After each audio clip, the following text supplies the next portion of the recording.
Hey everyone, my name is Aryan Saxena and I'll be covering two topics.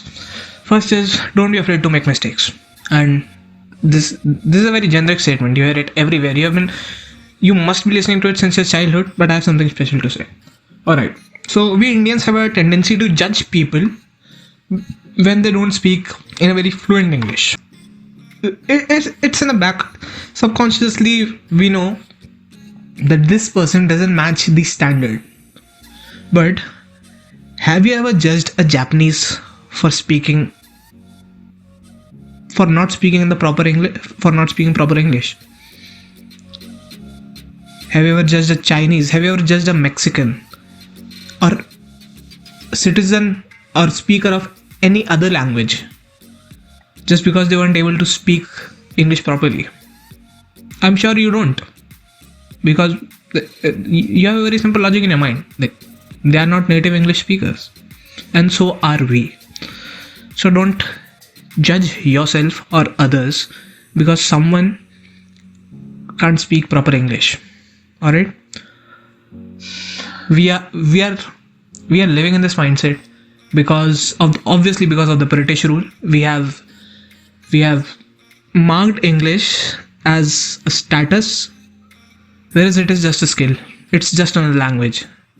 If you're learning English and learning Chinese, it's the same thing. It's just a skill. So don't be afraid to make mistakes.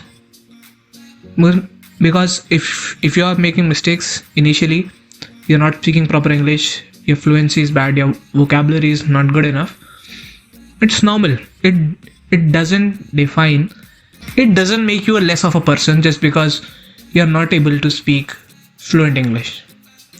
And the second topic which I'll be covering is practice. Now, why practice? Again, a very interesting example. India is a diverse country, and I'm sure when you sit with people who speak in a specific type of dialect, we tend to copy their dialect. For example, if I go to Haryana and I sit with a lot of Haryanavi people, I hear them and I start talking like them. Same thing with Bihar. I was in Kota, there were a lot of Biharis around, and soon I started speaking in their style. And why is that? Because our brain is constantly practicing the language by listening to it. It is practicing the language constantly. Similarly with English. When you practice English again and again, your brain will rewire itself, and it will be like sort of that English has been made the default language of your mind. So practice so much that your brain thinks that English is the default language of you. That's all from my side, guys. Thank you.